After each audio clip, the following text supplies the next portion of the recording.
In all of Dragon Ball Z, I think the Cell Saga is the one that is caused by the most mistakes made by our main cast of characters. But like I said in that video, the Buu Saga is a close second, starting with Gohan's bad decision of not keeping up with his training. While he didn't stop training entirely and was just not training at the intensity and frequency he'd need to grow stronger or even maintain the full power he had as a child, this is going against his father's final wishes for him and the entire Earth. Let's not forget, Gohan has absurd potential, so he possibly could have handled the entire Buu Saga on his own had he kept growing stronger over the 7-year time skip. I'll give him a slight pass though, since he hasn't really known prolonged peace since before he was 4 years old. After this, we jump way forward to the tournament where even Goku knows Videl should just concede to Spopovich or take the ring out. She's clearly no match for him, putting her own life in danger, but even more important than that, she's enraging Gohan. Something that seemingly leads to Gohan using Super Saiyan 2 against Kibito. That energy is stolen by Spopovich and Yamu and leads to Buu getting over half the energy required for his resurrection. But let's be fair here, Supreme Kai and Kibito are even more to blame.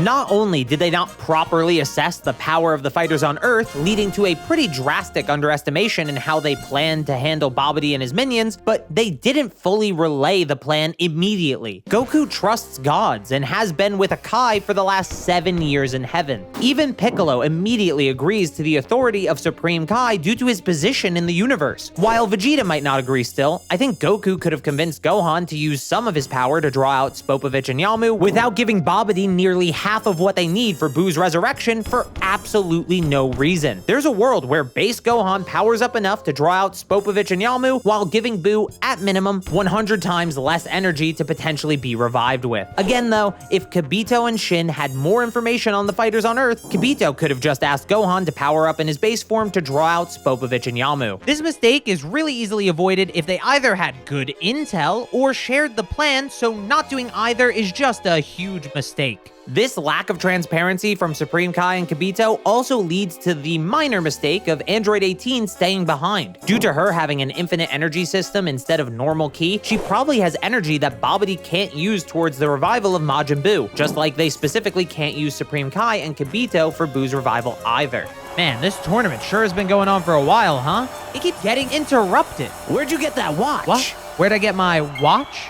Well, that's from this video's sponsor, Holzkern. I guess we have some time to kill before the next fight, so check this out. They make watches and jewelry for men and women. All their products are made in small batches, so you know the quality is top-notch, and every product is made from natural materials, unlike all those guys fighting down there. I mean, did you see that? What kind of juice lets you snap your neck back around like that? Anyway, I even got the Axis necklace and modulus bracelet from Holzkern. They have a pretty sweet variety, so their products are also the perfect gift. And with Christmas coming up... Christmas? Isn't it May? Right, the Buu Saga's tournament takes place in May.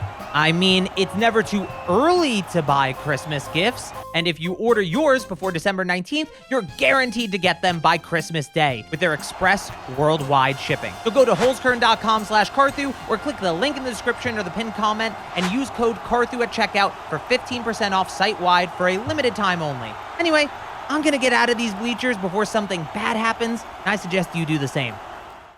And now, we've made it to our new vacation destination. Welcome to the wasteland of poor choices, where you can find...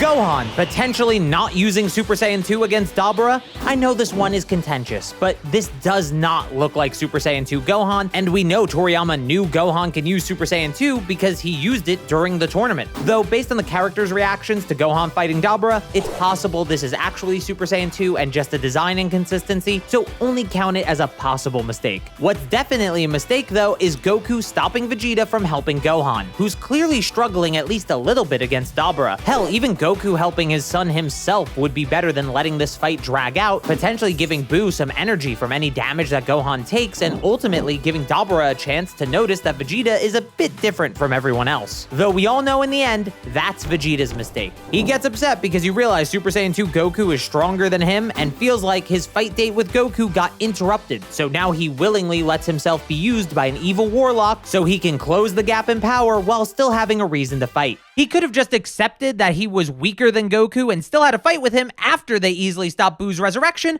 but nope, that would make too much damn sense. That doesn't excuse Goku from not using Super Saiyan 3 against Majin Vegeta though. We know Babidi's minions being defeated doesn't give Buu energy, and a fighter has to get damaged to give energy as well. So Goku using Super Saiyan 3 just for a moment so he could quickly knock out Vegeta was by far the best option. If he had the time to use it to stall Buu later on, he definitely had time to use it against Vegeta for one decisive blow. Don't let his excuse from later on deceive you. Let's leave the wasteland though and go to Capsule Corp, where Bulma and the others have summoned Shenron, which is pretty premature. Sure, they don't know anything besides the fact that Vegeta killed a lot of people at the tournament, but they don't know if that issue is even resolved yet or anything that led up to him becoming evil again. Usually, the characters are smart enough to make sure the problem is actually solved first before wishing everything be put back to normal, except in situations where there's no other choice, and here, there definitely was another choice, like collecting the Dragon Balls, but just holding on to them instead. What's an even weirder mistake, though, is the fact that despite the wish being to revive every good person that died, everyone still thinks Gohan is dead. Sure, Vegeta became evil, and even then he was revived by Shenron in the Frieza saga. Yes, that was Shenron, not Porunga, so he can't be revived again. No, Dende's upgrade on the Dragon Balls never removed this limitation. Gohan, on the other hand, hasn't ever been revived, so if they thought he was dead, they should have known he'd be alive now for sure, and if they had that information, maybe King Kai could have connected Goku to him, letting the cast on Earth know about Gohan's training and allowing the kids fusing to be the backup plan rather than the bet they place everything on. You could even argue that Supreme Kai and Kibito could train Gohan in the time chamber once he has the Z-Sword, since he has over a year remaining that he can still use. Which, now that I think about it, is also true for Goten and Trunks. Why not just put him in the Room of Spirit and Time? Piccolo actually suggests this, but Goku seems to care more about them having the full 2 days in the time chamber for a potential future threat instead of using at least a little bit of that time now for the threat at hand. It just doesn't make any sense, especially when Goku is willing to use Gohan's precious time in the time chamber in the last arc. It's pretty clear he's expecting more from both the power of the kids and the power of the fusion itself. He thinks just fusing and no training will be enough for Gotenks to beat Majin Buu, but I actually doubt that. Remember, for Super Buu, it took Goten and Trunks training in the time chamber and unlocking Super Saiyan 3 as Gotenks just to equal him. So is Super Buu really that much stronger than Fat Buu that Gotenks without training and just regular Super Saiyan could have beaten him? Then you have Piccolo, who sensed Super Saiyan 3 Goku and thought correctly that Goku could beat Buu. But he's only skeptically impressed with Gotenks' ki, needing further proof to be sure that they can beat Buu at all. Even if it is possibly true that they could win that fight, it's just a huge and unnecessary gamble on Goku's part for seemingly no reason. A gamble like, I don't know, not killing Buu when he had the chance like I just mentioned. Whether you consider this in character or not, I don't really care, since the point of these mistake videos is to show how characters are flawed and make interesting mistakes that let the story happen. This definitely one of them. Goku admitting he didn't kill Buu when he could have just to try and let the kids handle it is really dumb. I get it, he's dead and thinks he'll be dead forever, but when the goal of uplifting the next generation is ultimately to protect Earth, I think not protecting the Earth and that next generation is a mistake. Especially when you realize that later in the arc, the Earth gets destroyed and the next generation gets killed, which is something that's avoidable if Goku killed Buu on his own. Speaking of Goku stalling Buu, that only happens because the smartest woman on Earth is dumb as bricks. She knew the Dragon Balls would be needed again in the near future, even mentioning that her parents opted to stay behind with their pets knowing they could be revived in the worst case scenario. So Bulma, how are you going to revive your parents without the Dragon Radar? You know, the radar you apparently can't remake with the materials you have?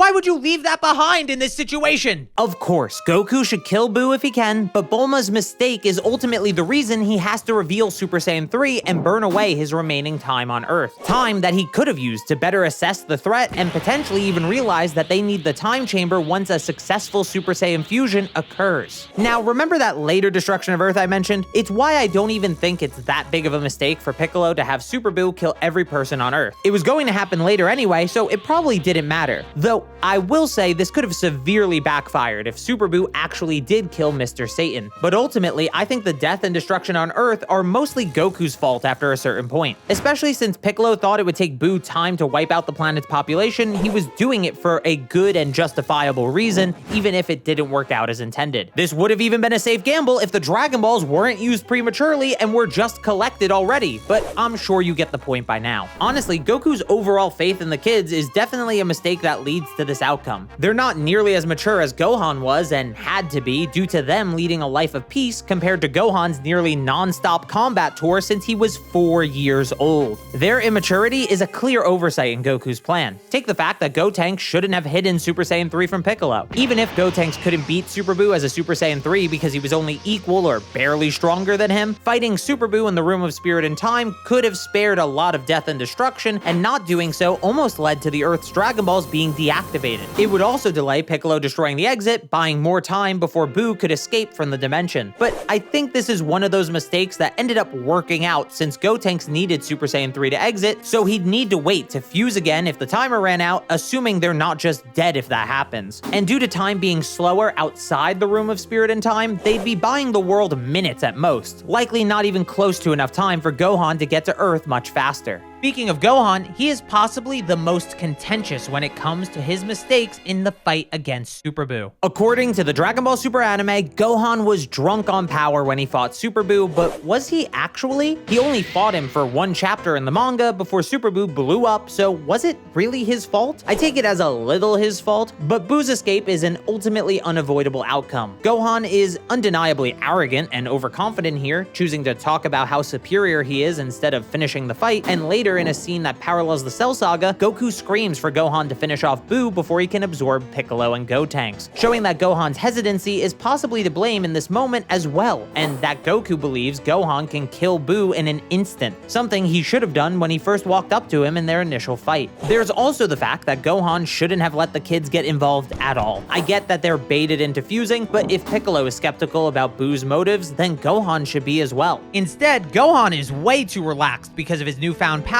and that's ultimately why Buu isn't defeated right then and there. The next mistake isn't super bad or anything, but if Elder Kai could have given his life up for Goku so he could go back to Earth and help, he probably should have done it sooner. Goku could have gone back to Earth to help train the kids, and with instant transmission, they'd actually have the ability to escape close calls relatively easily. It just seems like if he cares about the assured future of the universe, which is the reason he agrees to give up his life for Goku in the first place, then he should have done so sooner. Again, it's ultimately not a huge deal, but it does seem like a mistake to me, especially since his death doesn't even really change his current situation. However, it wasn't a mistake for Elder Kai to give Goku the Potara, but who's to blame for Gohan not catching the earring? For some reason I can't explain, people clown on Gohan for this, like his ass wasn't just beat within an inch of his life. Meanwhile, Goku over here was freshly brought back to life and does such a bad throw, Stephen A. Smith would yell about it for 3 years. Which is no surprise since he's definitely never played catch with Gohan a day in his life. But it's even funnier when you remember he can teleport. He could just spawn in right in front of Gohan and even put the earring on himself if he wanted to. Even Goku goes on to realize how dumb this decision was because he puts the earring directly in Vegeta's hand after this. So yeah, this is a Goku mistake and I don't want to hear it. So now that Goku handed the Potara to Vegeta and they fused, I'm sure you're expecting me to talk about Vegito's many mistakes or arrogance, but I only think he made one mistake. You see, Vegito gets absorbed on purpose. This is a specific plan to save the people that Buu absorbed. Defusing wasn't a part of that plan, and if he didn't want to save everyone, he could have and would have killed Buu. The mistake here is that there are Dragon Balls, and those make it a pretty dumb decision. The people in Buu he's trying to save could just be revived by the Dragon Balls, or at worst, the Namekian Dragon Balls. And we know Goku is capable of reaching New Namek on his own if needed. The plan itself is actually fine though, so I don't fault Vegito too much for what he did. But Vegeta crushing the Potara is without a doubt a mistake. Like, what was the plan if Buu just wasn't weak enough for them to kill on their own?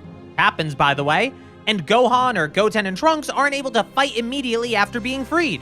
which happens, by the way. Even Goku says this was a mistake, and he loves the idea of fighting on his own. Combine this with Vegeta's next mistake of removing Good Buu from Super Buu, and it gets even worse. Super Buu was definitely less eager to destroy the Earth and far more manipulatable than Kid Buu, which could have bought them time for a lot of things, like Dende healing Goten, Trunks, and Gohan, or even Kibito Kai could have done it if he teleported to Earth again. While Super Saiyan 3 Goku is too weak for Super Buu by his own admission, he probably could hold off Super Buu for a little bit at least, so this is a pretty plausible possibility. Just use the threat of removing Good Buu as a way to ensure they escape, or Goku could stall an escape with Super Saiyan 3. Of course, we can't ignore Goku not saving Goten, Trunks, and Gohan before the Earth was destroyed instead of Mr. Satan and Dende, which I understand is technically a mistake, since regardless of anything else, the Namekian Dragon Balls could still restore the Earth, and by extension, Dende and Mr. Satan, especially since it's basically guaranteed that Gotenks and/or Gohan could have beaten Kid Buu. That's the reason Toriyama kills them off after all. It adds tension, and honestly, it's not really a mistake. Goku himself didn't have time to teleport, and they needed to be saved by Kibito Kai. It was either save Dende and Mr. Satan, or save no one, since they weren't near the others at that point. The actual mistake is him not just deflecting this blast. We've already seen in this arc that Goku can transform into Super Saiyan 3 instantly at this point, so just do that again. I mean, he literally does do it again in the very next chapter,